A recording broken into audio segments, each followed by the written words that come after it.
The singularity sustained itself longer this time. Did we get the data? We did. I think we just obsoleted quantum physics. Maybe. Let's not get ahead of ourselves. We need to be able to replicate these results. You know, I've been wondering. You told me that in the simulation, one thing that kept you motivated was looking for answers. Do you think that with the work we're doing, we'll ever run out of questions to ask? I don't think so. Trying to understand the universe means asking the same question over and over. How? How do you make fire? How do earthquakes happen? How does gravity work? How do particles behave? You keep digging deeper, finding another set of mechanisms, another set of hows. Step by step, you demystify reality. But then, if you keep doing it long enough, one day, you run out. You've answered all the hows. You know how the universe works. So, now what? Now you ask why. Isn't that the next step? It's not quite that easy. The question of why cannot be answered. Even if it could, it would only be followed by another why. At some point, you have to accept that it all just exists. But there is another set of questions. What's next?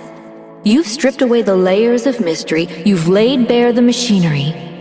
Now you have to start building, to add your own layers of meaning.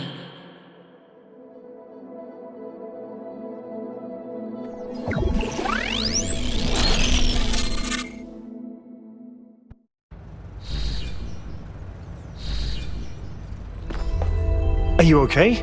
You overloaded again. Yes, I saw. It came through on your stream.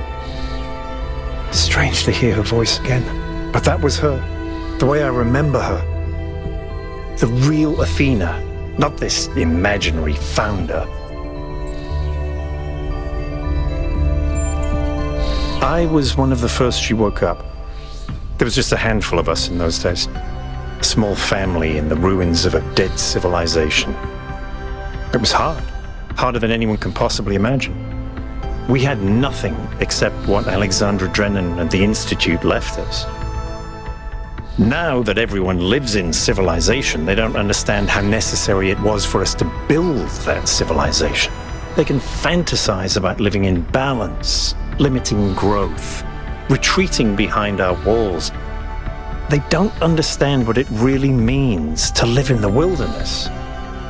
How close we came to not making it. How many people we lost. Yema was just the first. But Athena understood. She believed in humanity. She believed in us. In the inherent value of consciousness. Her dreams were so much bigger. She wanted us to reclaim the earth, to reach for the stars, to build and grow and learn.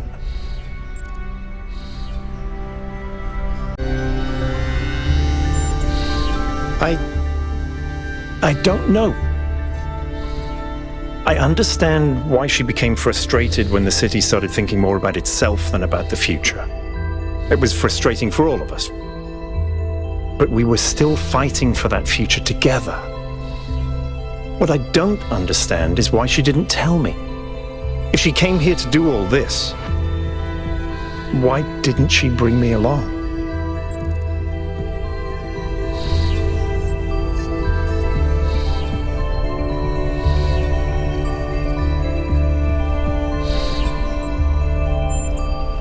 It was. But maybe I was wrong, and she isn't as lost as I thought she was. If this is all a test, maybe the answer is waiting for us in the megastructure.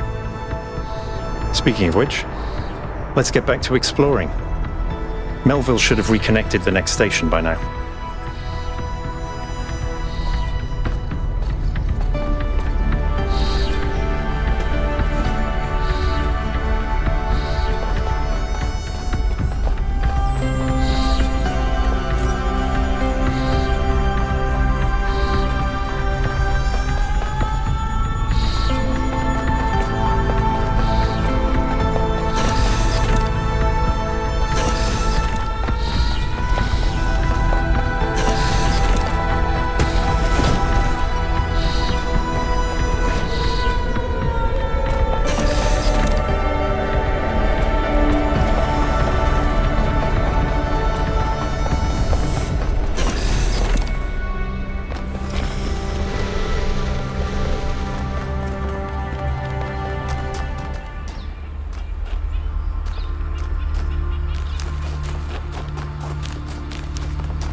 Hello, 1K.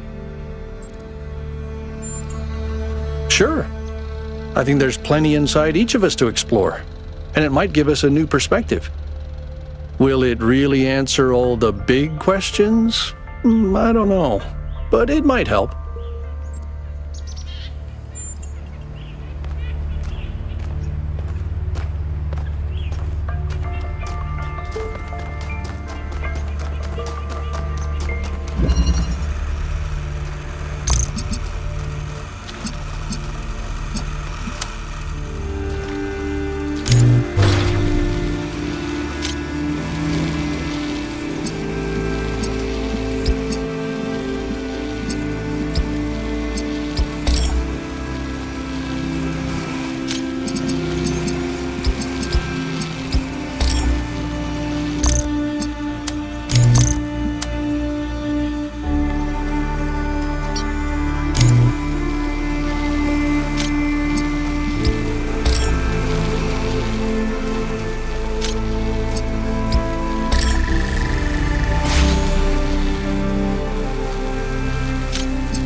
was extremely convoluted.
How can I help you? Then at least we may be able to find out what happened in New Jerusalem, why she came here. But I don't think she left the island. I think she's still here, waiting for us to make the right choices.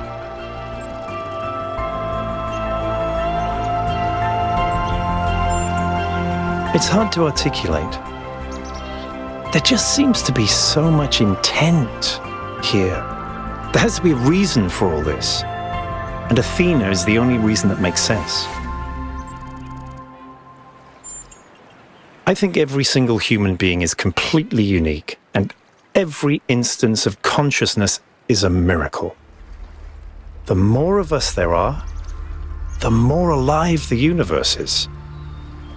And the more we all interact with each other, the more complex the life of the universe becomes. So I believe that people are a fundamental good. I don't believe we're all flawless, but I think every one of us matters precisely because nothing else does. Look, self-reflection is important, but only thinking about yourself, your inner identity, becomes narcissistic. You exist, whether you like it or not, in a dialectical relationship with the world. Identity has no meaning without society, and society has no meaning without the individual. It's in that tension that we really come into being.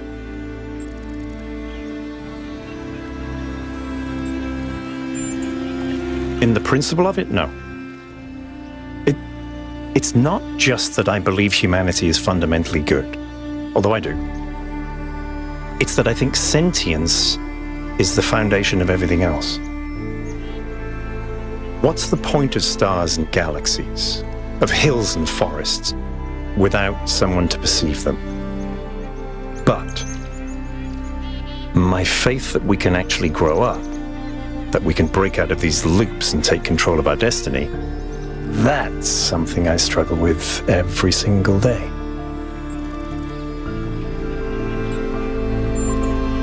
Herman, honestly, I think he makes people feel safe. The world beyond our walls is frightening. Human history is full of failures and disasters. It's easy to look at that and recoil. Herman offers a vision of the future that feels contained, manageable. For a little while, no. Everyone needs periods of rest. But as a permanent choice, yes. I think it's regression, decay.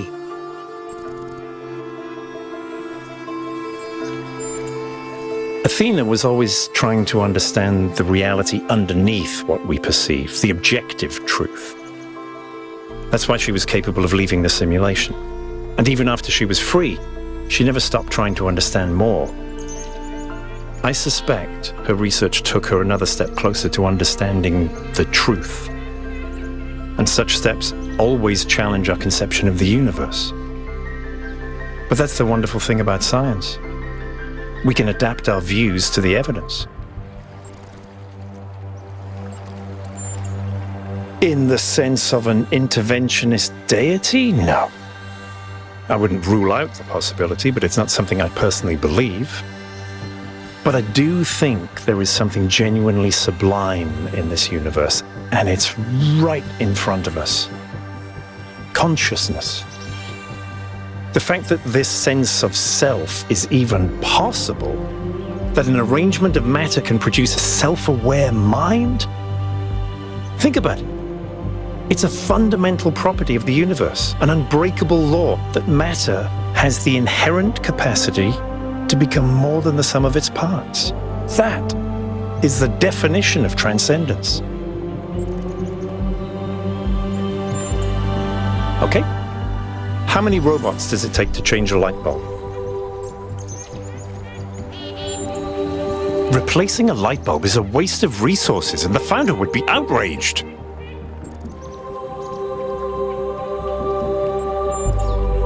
Herman didn't seem to think so. Could be? Yes, of course. All technology has the potential to be misused, from fire and the wheel to whatever makes these particle clouds. But that doesn't mean it has to be. Because they refused to grow up. They refused to take control of their lives. They let bureaucrats and financiers determine their destiny, and those people could not think beyond themselves, beyond the tiny, insignificant moment they were trapped in. Their technology could have saved them, but what really failed them was their imagination.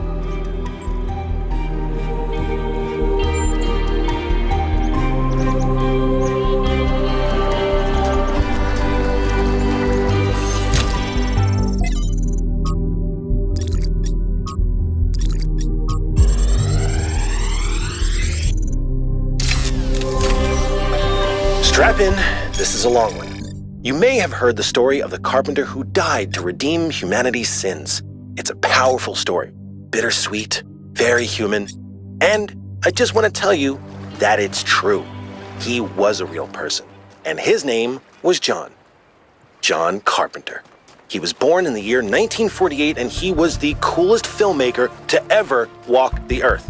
From Halloween to The Thing to They Live, the totally underrated In the Mouth of Madness, mind you, he just made classic after classic. All of his movies, really fun, really atmospheric, but also really smart. Even when they were goofy, most directors would kill to have made just one of those movies. And what did he get for it? A big, fat truckload of nothing. Well, less than nothing. The studios, the critics, even the fans, they hated him. The Thing, okay, for example, which is about as perfect a movie as you can make, completely torn to shreds. And his career never really recovered. Every movie after that was a struggle, and after a while, he just got tired of it and quit. He only really came back to movies in his 70s. How many works of genius did we never get because of that? Look, I have a point here. People like Carpenter and people like Alex, they're not always appreciated in their own time. If you just do what's popular, you might never create anything important. Of course, we admire people who did the right thing, who didn't conform, but we only ever admire them after the fact. What matters is to support people when it's difficult.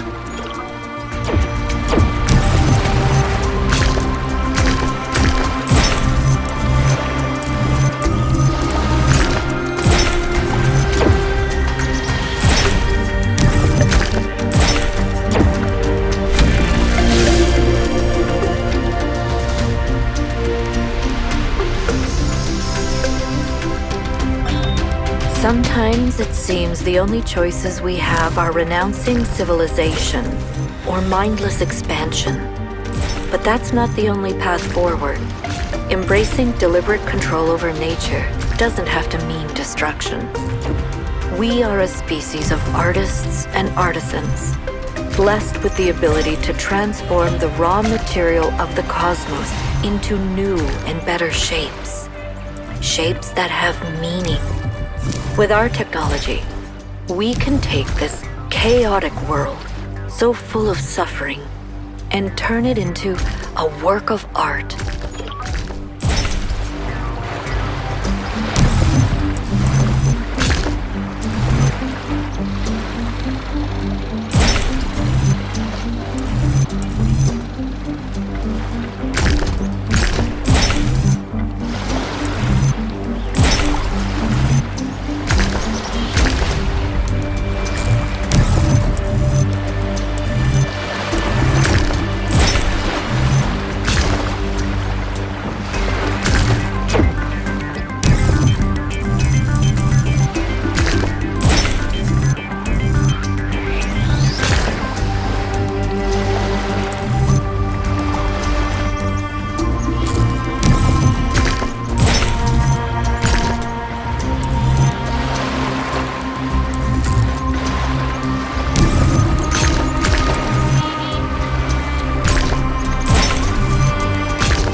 Creature of clay, you have taken another step towards the flame. Before you continue, ask yourself, have the gifts of Prometheus ever truly benefited your people? Or have they brought nothing but strife?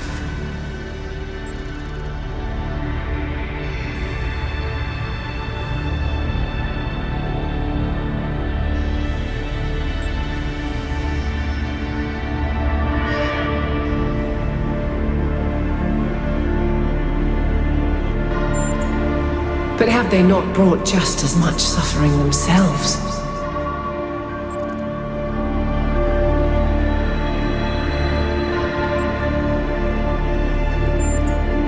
The suffering of the past is nothing before the horrors of the unleashed flame. Consider this as you continue your quest.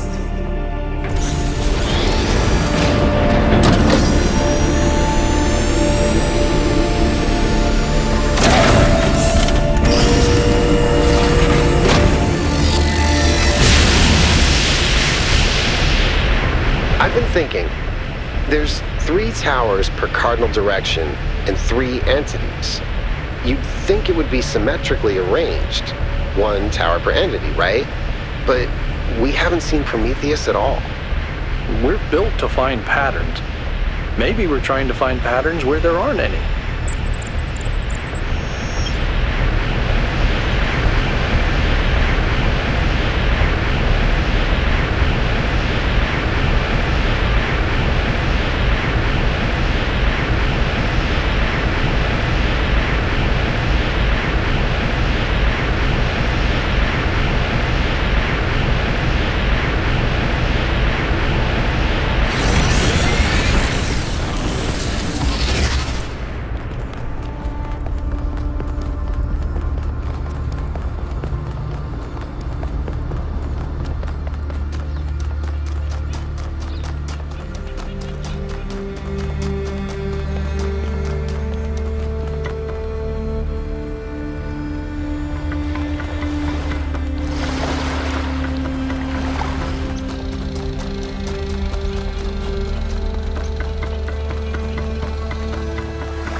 Everything okay? Assuming what we heard really is the founder, I think the world is already a work of art. We don't need to improve it.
Utopia is impossible, but the future that is possible will seem like a dream to those who are alive now.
1K, what's up?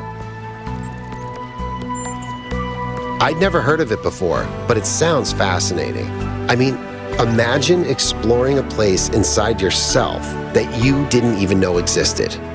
Might really give you a new perspective. Or it might be really stupid, but it's probably cool.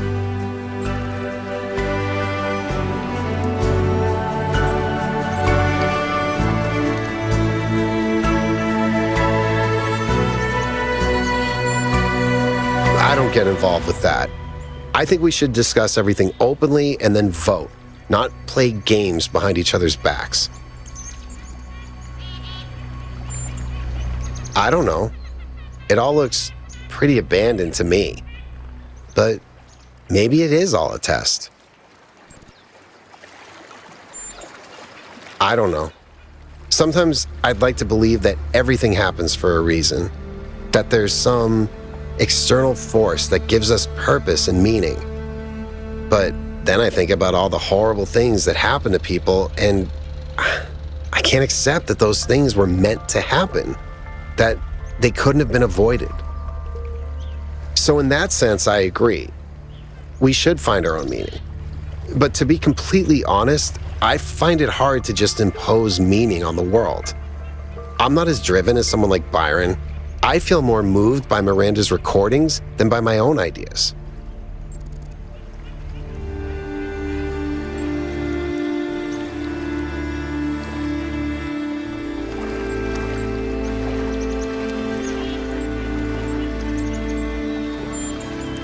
It's not that I don't have passions, 1K. I do, but they're not enough. At the end of the day, it's all just me.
None may know what came first, error or sin, and yet every choice depends on it.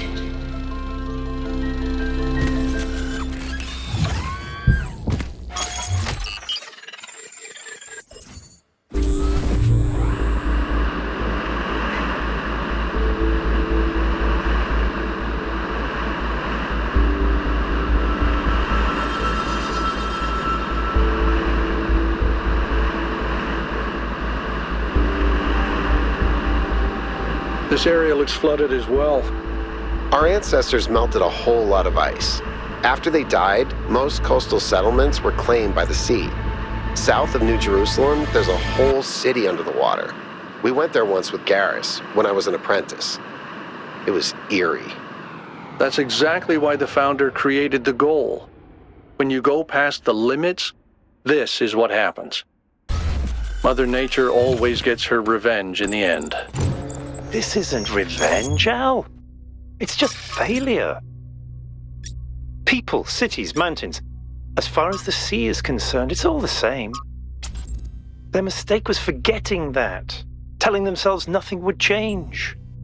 It always does.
I've had a closer look at the Somnodrome. You know, the one that 1K fried. It's based on the original prototype with some modifications. As usual, the data is a mess, but I strongly suspect there might be a functional version somewhere. I know some of you have heard stories about the answers this device might reveal. But please remember, that is not our main priority here. Keep an eye open for it, but focus on finding Athena.